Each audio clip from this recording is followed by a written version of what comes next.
Hey everyone, welcome back to Pine Hollow Auto Diagnostics. Today we're working on some farm equipment. This is a Kubota early 2000s L3130 3-cylinder diesel engine with the GSD. This is the glide shift transmission. So it's kind of a electronically controlled manual where the clutch is activated by hydraulic pressure and you can shift on the fly. You don't have to use the clutch every time you want to shift the gear. So the customer complaint here, actually he brought it here from over 2 hours away on a trailer, and he said that whenever he puts in gear and releases the clutch, it goes boom, boom, boom, like 5 times, and then it goes at its normal speed. Every time you shift from reverse to neutral or forward, anytime you change direction, it does this 5 kind of shocks and then it goes. Also, when you're shifting gears on the fly, it's not smooth. It goes boom. That's not supposed to happen. So let's look up some information on this thing. I do have the service manual. He gave me a PDF of it, electronic version. So let's do a little research and see what we want to check. First, let's take it for a test drive and see what it does. Alright, let's start this thing up. So,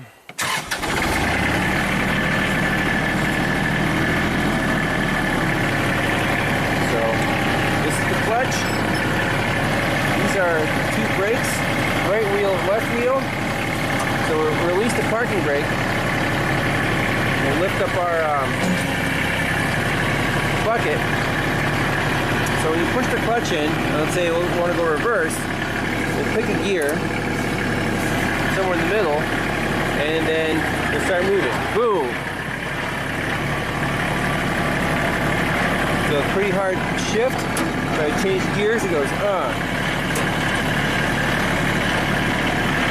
Okay, let's try forward. 1, 2, 3, 4. Okay, so it did it like 4 or 5 times, and then it's smooth. And when you shift the gear, very harsh shifts. So that's what it does.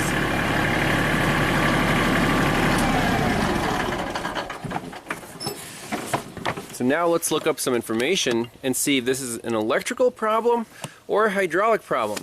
Now, he already spent, I think, $2,000 taken to the dealer. They replaced the clutch packs in this transmission, and he said it only made it worse. So let's see what's going on here. Alright, so for this GSD, here's the characteristic and system outline. It has a smart panel that controls solenoids. So it's a new version. It controls the gear shifting and clutch operation hydraulically. The new GSD has a function to control these operations electrically. Okay. 12 forward and 8 reverse speeds, can shift only by operating the main shift lever and shuttle shift lever without the clutch operation, as well as the former GSD system. Movement and gear shifting according to oil temperature and traveling speed can be achieved by having an electronically controlled GSD system and smoother operation. Okay. Now,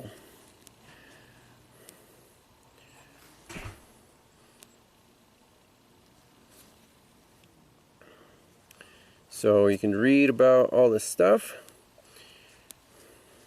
Electrical control system.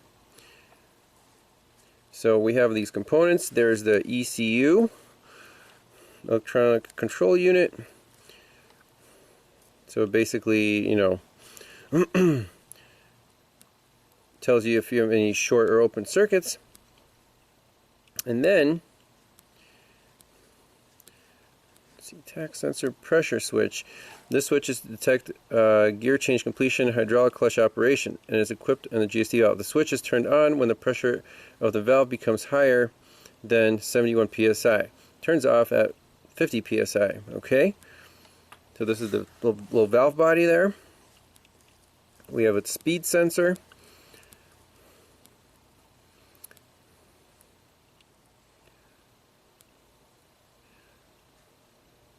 Okay, this is interesting right here. So here's how it shifts. So GSD lever and shuttle lever is set to the desired position Output voltage of the gear shift position sensor is output to the ECU. It detects the position, and then oil is sent to the desired shift piston. The pressure in the circuit is raised because the movement of the shift piston shuts the shift check pin. When the pressure in the circuit reaches 71 psi, the pressure switch becomes on. And then when it turns on, the ECU detects present condition, traveling speed, engine speed and temperature from various sensors, and pressure. The hydraulic clutch is raised according to the respective condition. So basically it shifts, and then it gently engages and ramps up the pressure in the hydraulic system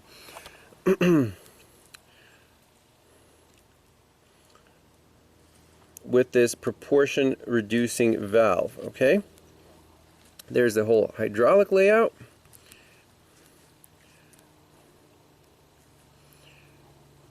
And again, you can read all the details right here.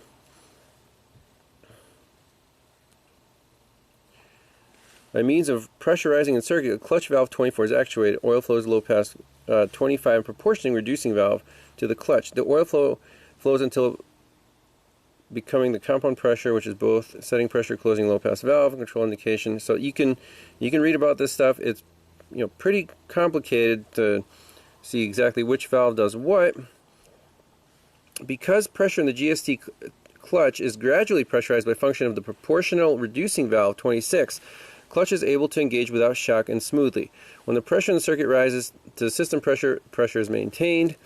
Okay, so just by the symptoms, I'm worried about this proportion, what is it called? Proportional reducing valve, and also this oil pressure switch that's supposed to close at 70 psi.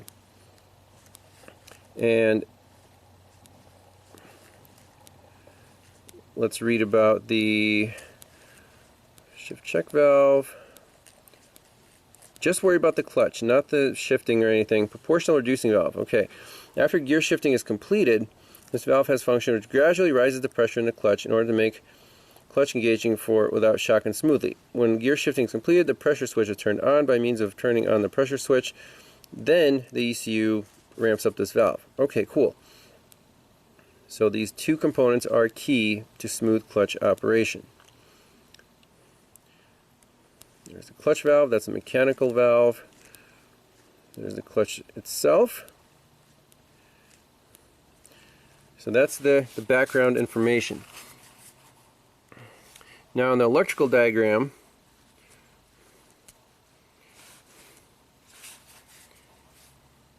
I located these two valves. You have to zoom way in. So proportional reducing valve, 2-wire, and then pressure switch GST, also 2 wires. They're located right next to each other. And finally, there is a procedure on checking hydraulic system pressure. You can use a pressure gauge at the various ports, setting pressure, all this good stuff, clutch pack pressure. So you can see this is much more complicated than just having a regular manual clutch. So since we have 4 wires that we're worried about, 2 to the oil pressure sensor and 2 to the proportioning valve, I'm going to hook up a 4-channel scope to all 4 wires and see what happens when this thing is driving around. Alright, so here's the GSD valve body assembly, and conveniently we have the 2-pin connector for our proportioning valve right here and 2 pins for the oil pressure sensor. I'm just using needle back probes going past the weather pack and then on all 4 wires. Alright, so we got 4 channels on the screen. Let's turn the key on. Okay, so what do we see here? The blue stays at 0, the red is pulsing, then the yellow's at 0, and the green is around 12 volts. Let's see what happens when we start it.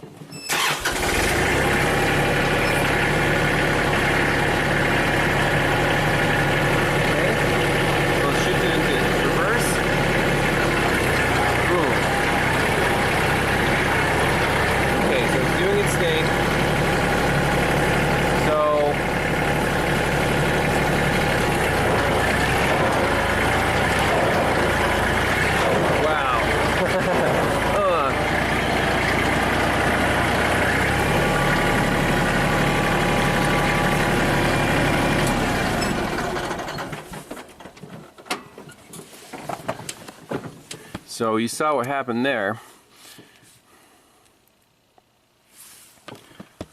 And there I shut the key off. So it looks like the proportioning valve is doing its thing. It's just pulsing whatever duty cycle that the ECU is commanding it.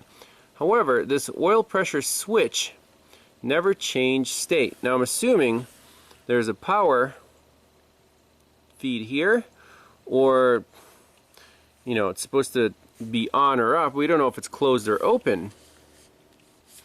But regardless, we're not seeing a change of state in this oil pressure switch. One line's always high, the other one's always low, no matter what. That's not correct. So right off the bat, I'm going for this oil pressure switch. We might need to check the hydraulic pressure, but let's at least check the pins and the fitment, make sure everything's tight there, and we can even check the continuity through the sensor. Obviously it's open right now because the two lines are at different voltages, but when it closes, those two lines should be at the same voltage, right? And maybe we have a power feed, and then when it closes, the second line gets pulled up, and then the computer sees sensor is good. So let's explore that. Let's go right for the oil pressure switch. Alright, so I took off the connector off this oil pressure switch. I see, well, it's a little cracked. I mean, in terms of the switch itself, a little bit, but the clip is still there. Let's take a close look at these pins. Ooh, that's interesting.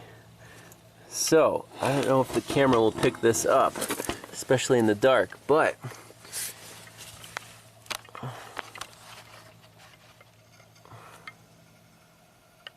you guys see that? One pin is all the way, you know, you can see it exposed. The other pin is kind of not exposed, like the wire got pulled out a little bit and the pin might not be touching that contact. So let's try to fix that, plug this thing back in, and see if there's any difference on our scope captures and drivability. So I took off the white little retainer, and sure enough, you can really clearly see now how far in that one pin is depressed. That's pretty crazy. So for the yellow wire, that pin is way in there. Let's see if we can extract it, and it should clip in just like the other one is. Let's see if we can either push it through and get some pliers. Alright, so I just pushed the yellow wire through, and that pin came out and is now locked in by that plastic tab. So I think how it works is you gently release that tab, and then you can pull the wire through. Again, I don't want to do any more damage here. Yep.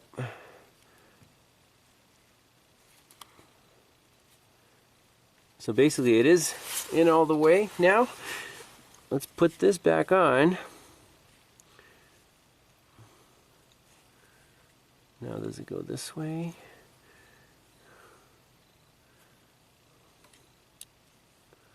Yeah, I think it should go in this way, and then those little tabs lock in.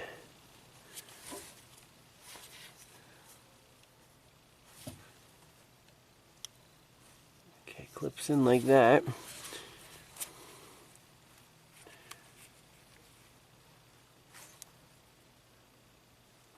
Someone must have pulled really hard on that wire, because they seem to be locked in place just fine. I'll put the probes back in, plug this back in, and then see if anything changes. Alright, let's roll the scope.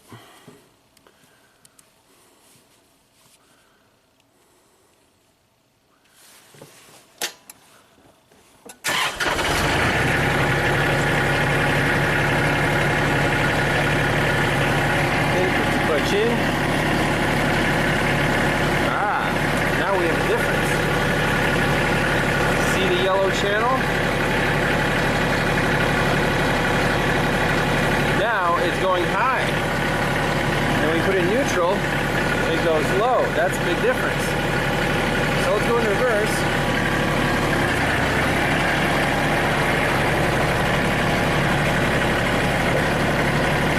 Go forward.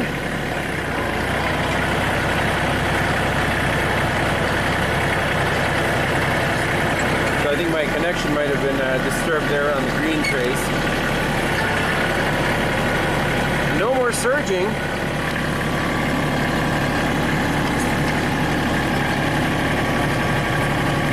Yeah, see the green? It's intermittent.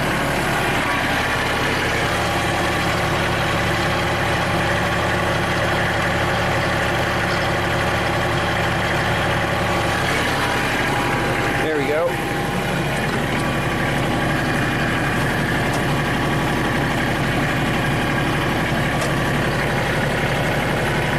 Let's put it in reverse again.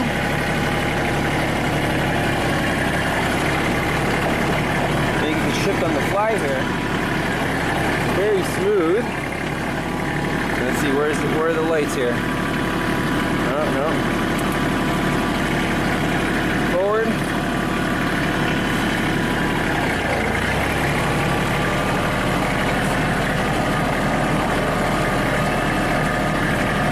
Get a little more bunny.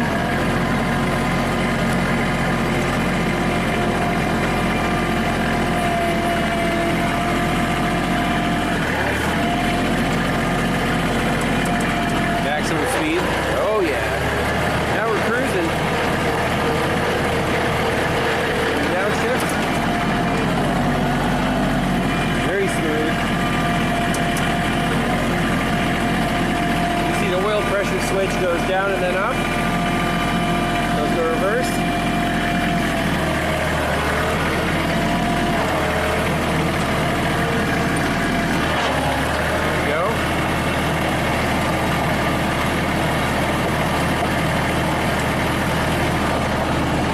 This is amazing.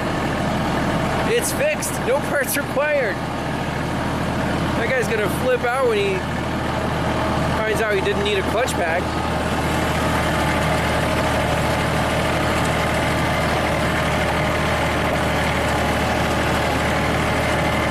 Look at this thing.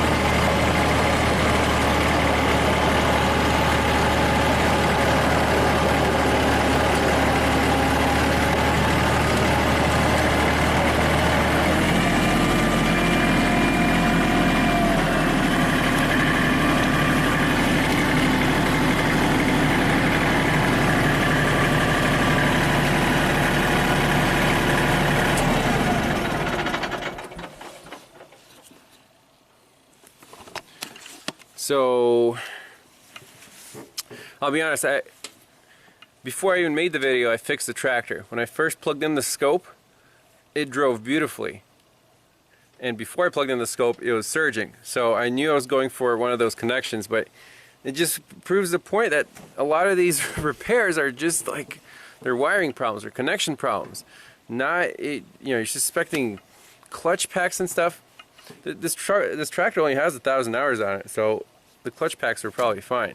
So the owner will be very pleased to find out that this tractor is fixed. So just diagnostic time and put the pin back in. That's it. Thanks a lot for watching, and we'll see you next time. Bye-bye. A little bonus footage on the Kubota. I want to perform this proportioning valve fine adjustment. You can do that through the ECU control panel. It says when the ECU or GST valve is replaced, this adjustment is required. Well, they did replace the whole entire clutch pack assembly, so I think this is a good idea to do this. So you can adjust the actual shift lever. That's fine. That shows fine on the display. So we're going to do this P valve adjustment, and then we can fine tune the GST shift shock fine adjustment. But this is the main one. So let's follow these instructions on the tractor. You gotta hold these two buttons down while you start the engine.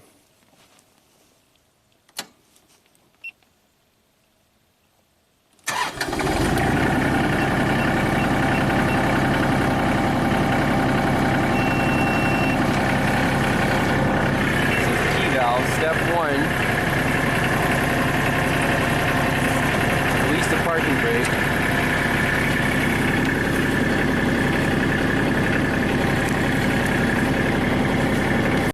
Alright, so the key valve calibration is complete.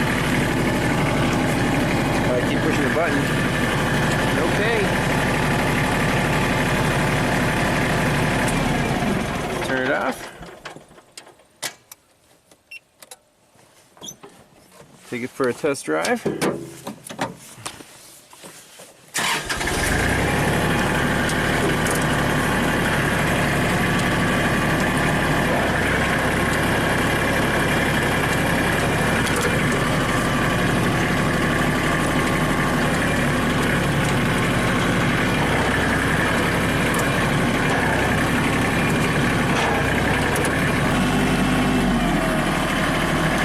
Let's go over there and scoop some manure.